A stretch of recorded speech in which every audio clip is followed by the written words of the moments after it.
Hello मेरे प्यारे से और सहेलियों, कैसे हैं? आशा करते हैं आप सभी अच्छे होंगे, मस्त होंगे, तंदुरुस्त होंगे और अच्छे से स्टडी कर रहे होंगे। तो चलिए इस वीडियो में हम कराने वाले हैं नाखून क्यों बढ़ते कि ये तीसरा भाग है। कितना कौन सा है? ये तीसरा टाइप्स है, यानी कि पार्ट। ये नाखून क्यों बढ़ते हैं का तीसरा पार्ट है। 2 पार्ट मैंने करा चुका हूँ, सारांश और उससे रिलेटेड वीवीआई क्वेश्चन, ऑब्जेक्टिव्स। और इस वीडियो में नाखून क्यों बढ़ते हैं, इसमें हम क्या करने वाले हैं, बोध अभ्यास जो होता है, यानी कि इससे रिलेटेड जितने भी क्वेश्चन आंसर होते हैं सभी क्वेश्चन आंसर मैंने आपको सॉल्व कराऊंगा। तो चलिए वीडियो को लाइक कमेंट शेयर जरूर कर दिए, चैनल पर नहीं तो चैनल को सब्सक्राइब जरूर कर दिए। चलिए वीडियो को स्टार्ट करते हैं।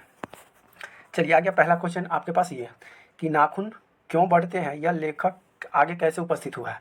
नाखून क्यों बढ़ते हैं, यह प्रश्न लेखक के आगे उनके लड़की के माध्यम से उपस्थित हुआ है। ठीक है, चलिए क्वेश्चन नंबर दूसरा क्या है कि बढ़ते नाखून के द्वारा प्राकृतिक मनुष्यों को क्या याद दिलाती है। प्राचीन काल में मनुष्य जंगली था, जंगल में रहते थे, वनमानुष की तरह रहते थे। उस समय अपने नाखून की सहायता से जीवों की रक्षा करते थे। उनके पास कोई हथियार नहीं था जीव से बचने के लिए, जानवरों से बचने के लिए। तो वो क्या करते थे, नाखून बढ़ाते थे उस अपनी सुरक्षा के लिए। दांत होने के बावजूद नाखून के उसकी असली हथियार थे। उस दिन दुश्मन ने पछाड़ने के लिए नाखून आवश्यक अंग थे। कालांतर में मानवीय हथियार में आधुनिक रूप लिया और बंदूक, कलास्तूर, तोप, बम रूप से मनुष्य की रक्षा की होने लगी। और नद्धर मनुष्य के आधुनिक हथियार पर भरोसा करके आगे की तरफ और चल पड़े। ठीक है, आगे है नाखून अभी भी बढ़े। नाखूनों द्वारा प्रकृति मनुष्य को याद दिलाती है कि तुम भीतर वाले अस्त्र अब नहीं वंचित नहीं हो। तुम्हें नाखून को भुलाया नहीं जा सकता। तुम वही प्राचीनतम नख में एवं अस्त्र रहने वाले जीव हो। पशु को समानता तुम्हें अभी भी विद्यमान है। ये लेखक के द्वारा कहा गया है। क्वेश्चन नंबर तीसरा क्या करा है कि लेखक के द्वारा नाखून को अस्त्र के रूप में देखना कहाँ तक संगत है। अस्त्र का मतलब क्या होता है, हथियार के देखना कहाँ तक उचित है, कहाँ तक सही बात कहा गया है। तो चलिए, अब कुछ वर्षों पहले मनुष्य जब जंगली था तो उसे नाखून की जरूरत है। सही बात है, वनमानुष के समान मनुष्य में नाखून का अस्त्र था, क्योंकि आत्मरक्षा एवं भोजन हेतु नख का महत्व अधिक था। अब उस समय अपनी आत्मा की अपनी रक्षा करना, भोजन को तलाश करना, तो उस समय हमारे पास कोई हथियार नहीं था, इसलिए नाखून को बढ़ाते थे ताकि हमें कोई भोजन के लिए उसकी जरूरत पड़े और कोई जीव जंतु से सुरक्षा करने के लिए उसकी जरूरत पड़े, तो इसलिए नाखून की बढ़ाते थे। प्रतिनिधियों और पछाड़ने के लिए नाखून आवश्यक अंग था। असल में वही उसे अस्त्र थे। अस्त्र मतलब हथियार होता है। आज के बदले परिवेश में परिवर्तन समय में इस आधुनिक के दौर में सभ्यता के विकास और साथ साथ अस्त्र के रूप में भी आवश्यकता नहीं मानी जाती। पहले क्या था, पहले कोई साधन था ही नहीं। ठीक है, मशीन नहीं था, तो इसलिए हथियार के जगह पे नाखून का प्रयोग होता था। जब मनुष्य पशु समान जीवन यापन नहीं करके आगे बढ़ गए, अब हमेशा के लिए जीव जंतु की तरह तो वो अपना नहीं कर सकते। धीरे धीरे उनको जैसे दिमाग डेवलपमेंट करते गया वो आगे बढ़ते गए, इसलिए समय अनुसार अपने अस्त्र भी बढ़ा लिए, परिवर्तन कर लिया। और प्राचीन समय में अस्त्र कहा जाने वाला युक्त तर्क संगत है, लेकिन आज यह मानवीय अस्त्र के रूप में प्रयुक्त नहीं है। पहले था, लेकिन अब नाखून बढ़ाने की कोई जरूरत नहीं है। हमारे पास अस्त्र हर तरह का, विभिन्न तरह का मटेरियल आ चुका है, इसलिए नाखून बढ़ाना अब जरूरी नहीं है। ये पहले की बात थी, ये कहानी द्वारा कहा गया है। क्वेश्चन नंबर 5 का है कि मनुष्य बार बार नाखून क्यों काटता है। मनुष्य नाखून तो काटता है, लेकिन बार बार क्यों काटेगा। तो बार बार इसलिए काटता है कि जब मनुष्य निरंतर सभी होने के कारण प्रसारत रहता है और प्रारंभिक काल में मानव एक पशु एक समान थे। पहले मानव जो थे एक पशु के समान थे। नाखून अस्त्र थे, नाखून मतलब हथियार था। लेकिन जैसे जैसे मानवीय विकास का धारा अग्रसर होते गई, मनुष्य पशु से भिन्न होते गए। अब पहले पशु की तरह रहता था, जंगल झाड़ में घास भूसा खाना, जीव जंतु को खाना, ये था। लेकिन जैसे जैसे उसकी मानसिक का विकास हो गया, वह धीरे धीरे छोड़ते चले गए। अस्वस्थ आहार विहार और सभ्य संस्कृति से निरंतर नवीनतन आती गई। वह पुरानी जीवशैली में परिवर्तन करता गया और जो नाखून अस्त्र थे उसे अब सौंदर्य के रूप में देखने लगा, रूप देने लगा। मतलब नाखून है, लेकिन नाखून बढ़ाना भी एक कला है, नाखून रखना भी एक कला है, क्योंकि नाखून से ही सुंदरता होती है। किसी भाषा का नाखून नहीं तो उसकी सुंदरता भी खत्म हो जाती है। तो नाखून रखते लोग हैं किस लिए, अपनी सुंदरता को बढ़ाने के लिए, इसमें नयापन लाने के लिए और संवारने के लिए।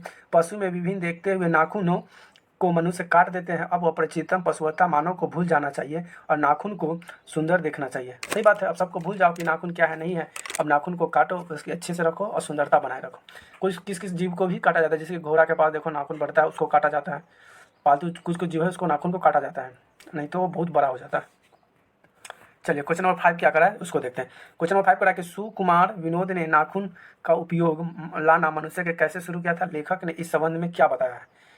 तो लेखक ने कहा है कि पशुत्व मानव भी धीरे धीरे विकसित हुआ। मानव जो था पशु था, वह धीरे धीरे विकसित हुआ और सभ्य बन गया और पशुत्व की पहचान के कायम रखने वाले नाखून को काटने की प्रवृत्ति पनपी। यही प्रवृत्ति कलात्मक रूप से लगने लगी और वाताशाय के कामसूत्र में पता चलता है कि भारतवासी में नाखून का जन्म कर संवारने की परंपरा आज भी 2000 वर्ष पहले विकसित हुआ था। मतलब जो नाखून जो काटने की जो बात है, नाखून संवारने की बात है, नाखून को पेंट करने की बात है, यानी कि जिसको हम लोग रंगने कहते हैं, तो ये जो सभ्यता जो आई ये हमारे 2000 वर्ष पहले ही विकसित हुआ है। नहीं तो पहले भी लोग नाखून ही रखा करते थे। ठीक है, चलिए क्वेश्चन नंबर अगला देखते हैं। अच्छा, उसी का है कि उसे नाखून काटने के कला क्रमित मनोरंजन बताई गई है। अतिरिक्त तुलनात्मक चंद्रकुल में तालुल आदि विवंश आकृतियां नाखून उन दिनों लिवांश नागरिकों को विनोद का साधन बना। अपनी अपनी रुचि के अनुसार किसी ने नाखून को कलात्मक ढंग से काटना पसंद किया तो कोई बढ़ाना, लेकिन लेखक ने बताया है कि यह भूलने की बात नहीं है। ऐसी समस्त अधिगुणित वृत्तियों हैं और उन्हें खींचने वाली वस्तुओं को भारतवासी के मनोचित बनाया गया है। ठीक है, चलिए क्वेश्चन नंबर 6 देखिए क्या कहता है। क्वेश्चन नंबर 6 कह रहा है कि नख बढ़ाना, नख का मतलब होता है नाखून, और उन्हें काटना कैसे मनुष्य की हजात वृत्तियाँ है, इनका क्या अभिप्राय है, बताइए क्या अभिप्राय है। तो मानव मनुष्य में बहुत सा अन्यास जन्म स्थितियाँ एवं यही दीर्घकालीन आवश्यकताएं बनकर मानव शरीर में विद्यमान रही। सहज वृत्तियाँ ऐसे गुण हैं जो कि अन्यास ही अनजाने में अपने काम करती है। नाखून को बढ़ाना उसमें एक वास्तव का सहज वृत्तियाँ है। अनजान स्मृतियों को कहा जाता है। नख बढ़ाने की सहज वृत्तियाँ मनुष्य के निहित पशुत्व का परिणाम है। उन्हें काटने की जो प्रवृत्ति होती है वह मनुष्य की निशानी है और मनुष्य के भीतर पशुत्व, लेकिन वह बढ़ाना नहीं चाहता। मानव पशुत्व को छोड़ चुका है, क्योंकि भाई मानव जो है अब तो इंसान बन चुका है, वो तो पशु है नहीं, तो नाखून बढ़ाने से क्या फायदा। बार बार एक ही चीज़ रिपीट हो रहा है कि नाखून कौन बढ़ाता है। तो नाखून पहले के लोग इसलिए बढ़ाते थे क्योंकि उनके पास हथियार नहीं था, जंगल में रहते थे, अपनी सुरक्षा के लिए अपने हथियार को रूप में नाखून को बढ़ाते थे। ठीक है, अब वो इंसान बन चुके हैं, मनुष्य बन चुके हैं, इसलिए पशुत्व की छोड़ चुका है, इसलिए वो नाखून अब बढ़ाना नहीं चाहते, आगे नहीं बढ़ा सकता, इसलिए पशुत्व की पहचान अर्थात नाखून की मनुष्य को काट देता है। यही पहचान है कि हम लोग नाखून को काट देते हैं। चलिए क्वेश्चन नंबर 7 देखिए क्या कहता है। क्वेश्चन 7 कहता है कि लेखक क्यों पूछता है कि मनुष्य किस तरह से और बढ़ रहा है और पशुता की या मनुष्य की ओर स्पष्ट करें। तो लेखक के हृदय अंतरिक्ष और भावना उधर रही है, इस पशुता की ओर या मानवता की ओर बढ़ रही है, इस प्रश्न को हल नहीं कर पाता है। इसी जिज्ञासा को शांत करने के लिए स्पष्ट इसमें से कोई स्वरूप है और सामने मनुष्य से पशुपता की ओर मनुष्य की ओर बढ़ रहा है। विचार इस प्रश्न के करने के पता चलता है कि मनुष्य पशु की ओर बढ़ रहा है और मनुष्य में बंदूक पिस्तौल बम लेकर नए महाविनाशक अस्त्र रखने की प्रवृत्ति जो बढ़ रही है वह स्पष्ट रूप से पशुता की विनाशी है। पशु व्यक्ति वाले इस प्रकार के अस्त्रों का होड़ में आगे बढ़ रहे हैं। अब भाला रख रहे हैं, बंदूक रख रहे हैं, बम रख रहे हैं, और पहले ये सब था ही नहीं, और अपने शस्त्र के लिए नाखून बढ़ाते थे। लेकिन अब क्या हो चुका है कि बहुत मतलब किसी को हत्या कर देना, किसी को मार देना, तो ये अस्त्र जो का प्रयोग ज़्यादा कर रहे हैं। चलिए क्वेश्चन नंबर 8 क्या कहता है उसको समझते हैं। क्वेश्चन नंबर 8 कह रहा है कि देश की आज़ादी के लिए शब्दों का मीमांसा लेखक करता है और लेखक का निष्कर्ष क्या है, लेखक क्या कहना चाहता है। देश की आज़ादी के लिए प्रयुक्त इंडोनेशियन शब्द का अर्थ मीमांसा लेखन करते हैं। इंडोनेशिया से जो शब्द लिया गया है इंडोनेशन, इसका शाब्दिक अर्थ मीमांसा लेखक कहते हैं कि इंडोनेशन का अर्थ है अधीनता या किसी अधीनता का अभाव पर स्वाधीनता। शब्द का अर्थ है अपने हीन रहना। अंग्रेजी में कहना हो तो सेल्फ इंडिपेंडेंस, देखिए सेल्फ इंडिपेंडेंस कर सकते हैं, यानी अपने आप पर निर्भर होना। लेखक निष्कर्ष है कि यह स्व निर्धारित अपने बंधन का फल है और जो उसे चरितार्थ की ओर ले जाती है। मनुष्य की चरितार्थ प्रेम में है और त्याग में है, अपने सबके मंगल के निषेध के भाव से कर देने में है। यही हमारी आज़ादी है। आज़ादी क्या है, हम कोई बात मन के विचार कहीं पे रख सकते हैं, कहीं पे बोल सकते हैं, यही तो आज़ादी है। अगर हम अपनी बात को विचार को कहीं पे नहीं बोल पा रहे, कहीं पे नहीं रख पा रहे, इसका मतलब हम दबे हुए हैं, हम अभी आज़ाद नहीं है, यही कहना चाहते हैं। चलिए प्रश्न संख्या 9 क्या कहता है कि लेखक ने किस प्रसंग को कहा है कि बंदरिया मनुष्य का आदर्श नहीं बन सकती। लेखक यह अभिप्राय स्पष्ट कीजिए। प्रांत में ऐसा तो नहीं माना जाता है कि कुछ हमारा पुराण जो कुछ हमारा विशेष है उसमें से हम चिपटे हुए हैं। पुराने में मोह और सबसे वांछनीय नहीं होता। मेरे बच्चे के गोद में दबाए रखने वाले बंदरिया मनुष्य का आदर्श नहीं बन सकती, बिल्कुल नहीं बन सकती। बंदरिया इंसान में कोई नहीं बन सकता। लेखक महोदय का अभिप्राय है कि जब पुराने अच्छे नहीं होते तब नए खराब नहीं होते। करा कि जब चीज़ पुराना अच्छा जब नहीं होगा तो सब नए जो होगा खराब भी नहीं होगा। भले लोगों का जांच कर लो, हितकर होता है वह ग्रहण भी करता है। चलिए अगला देखिए 10 नंबर। स्वाधीनता शब्द का सार्थक लेखक क्या बताता है। स्वाधीनता शब्द का अर्थ है अपने अधीन रहना जिसमें स्वार्थ का बंधन आवश्यक है। यह क्या संयोग की बात है, क्या है संयोग की बात है। हमारी सूची परंपरा ही अनजाने में हमारी भारत के द्वारा प्रकट होती रहती है। समस्त वर्ण और समस्त जातियों में एक समान आदर्श भी है। चलिए क्वेश्चन नंबर 11 कहता है कि निबंध में लेखक ने किस बूढ़े का जिक्र किया, लेखक की दृष्टि से बूढ़े का कथन का सार्थक क्या है।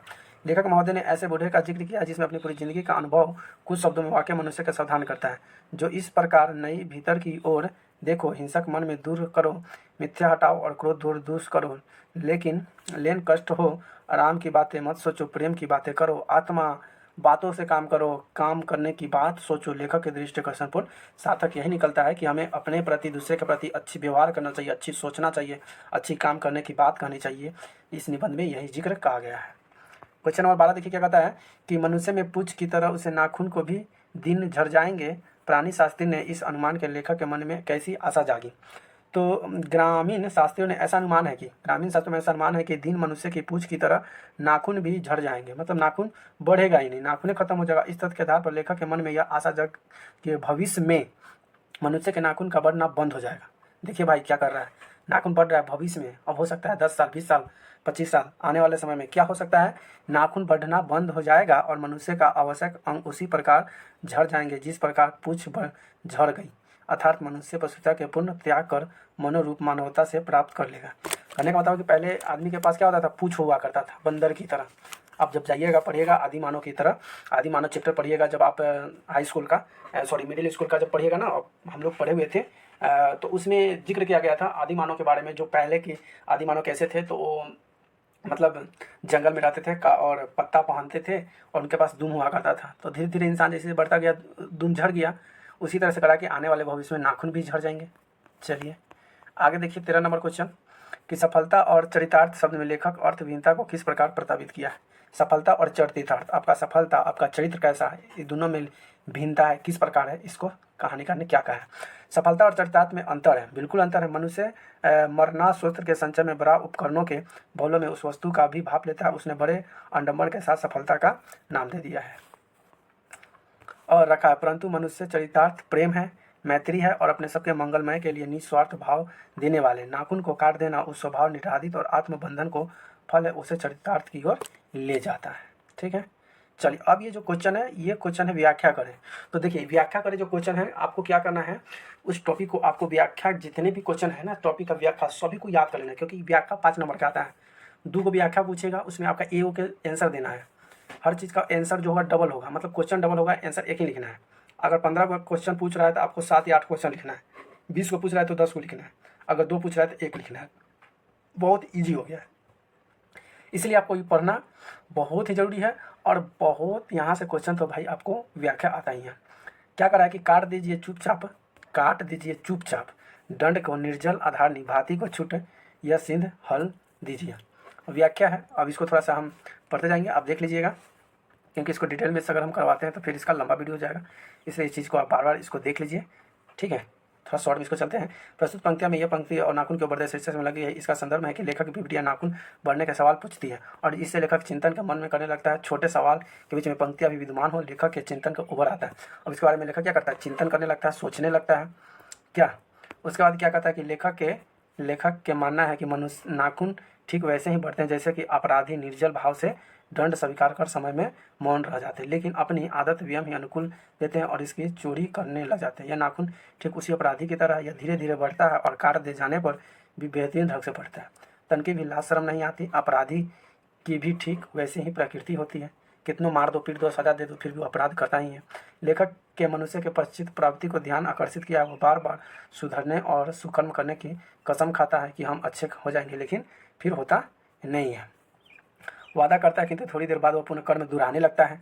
कहने का मूल भाव है कि विधियांश और प्रकृति में सहज और आकर्ष होता है, जबकि निरात्मक कार्यों में अपनी ऊर्जा के लिए मेघुनो लगता है। ठीक है, दूसरा व्याख्या क्या कहता है, दूसरा में पूछ रहा है कि मैं मनुष्य के नाखून की ओर देखता हूँ तो कभी कभी निराश हो जाता हूँ। भाई क्यों निराश हो जाते हो, क्या कारण है।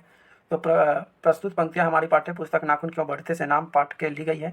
इस पंक्तियाँ में संदर्भ मनुष्य ने बर्बरता से जुड़ा हुआ अपने निबंध को लेखक को यह बताते हैं, क्या बताते हैं भाई, तो यह बताना चाहते हैं कि मनुष्य नाखून उसी भयंकर और प्रतीक है। लेखक के मन में कभी कभी नाखून को देखकर निराश उठती है और इस पर गंभीरता से चिंतन करने लग जाता है और कहने का आशय है कि मनुष्य की बर्बादी कितनी भयंकर है, यह अपने संस्कार और स्वयं लिप्त है। जिसका उदाहरण हिरोशिमा पर बम बरसाना है, जिसमें जितनी धन जनहानि हुई, संस्कृति का विनाश हुआ, अनुमान नहीं लगाया जा सकता। अभी भी उसकी समृद्धि और मन सिहर उठता है। मनुष्य के वास्तविक रूप है और यह स्वरूप उनके नाखून के याद दिलाते हैं। उसकी भयानता और बर्बादी का परिचित है और मानवीय से लेकर निराश उठता है, यह चिंतन भी उठ बैठता है, ये लेखक का कहना है। आगे क्या कहते हैं कि लेखक की दृष्टि से मनुष्य नाखून भयंकर पशुवी वृत्ति से जीते जागते उदाहरण है। पशुवी मतलब पशु, उसके समान मनुष्य की पशुता की जितनी बार काटने की कोशिश की जाए वह मरता नहीं है और किसी न किसी नवीन के रूप में धारण कर विध्वंस के रूप में प्रदर्शित कर देता है। अगला कड़ा है कि कमबख्त नाखून। क्या है कि कमबख्त नाखून बढ़ते हैं, मनुष्य बढ़ने नहीं देगा। कमबख्त नाखून जो है लेकिन मनुष्य नाखून को बढ़ने नहीं देगा। चलिए, तो क्वेश्चन नंबर ग क्या करा कि कमबख्त नाखून बढ़ते हैं और मनुष्य में बढ़ने नहीं देगा। क्यों नहीं बढ़ने देगा, क्या कारण है? प्रस्तुत पंक्तियां हमारी पाठ्य पुस्तक के नाखून क्यों बढ़ते हैं, यह पाठ से लिया गया है। इस पंक्ति के सदन में जुड़ा हुआ लेखक के अंत में त्रिवेदी जी का यह बताना चाहते हैं कि कमबख्त नाखून का बढ़ना और बढ़े हुए मनुष्य उसे बढ़ने नहीं देगा। लेखक कहने का आशय यह है कि मनुष्य अब सभ्य संवेदनशील हो गया है, बुद्धिजीवी हो गया है और वह नरसंहार के भांति रूप दे चुका है। उसे याद कर यह काँप जाता है कि उसे विनाश का रूप में यह भुक्तभोगी है। हिरोशिमा का महाविनाशी उसके सामने प्रत्यक्ष प्रमाण है। उसे निजात पाने के लिए संदेश संचेत होकर फूक फूक कर कदम बढ़ाता है। उसको डर लगता है कि नाखून बहुत खतरनाक चीज़ होता है, अतः नीच पाने के लिए सदैव संचेत फूक फूक कर कदम बढ़ाता है और वह विश्वास और छोड़कर सृजनात्मक अग्रसर होना चाहता है।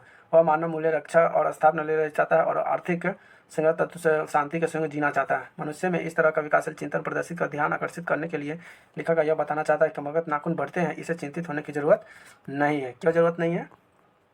जरूरत नहीं है, मनुष्य सजग और संचेत है। बढ़ते नाखून न देना, उसे काट कर नष्ट कर देना। कहने का भाव यह है कि क्रूरता विध्वंस के रूप में त्याग देना। नाखून नहीं रखना, नाखून को त्याग देना।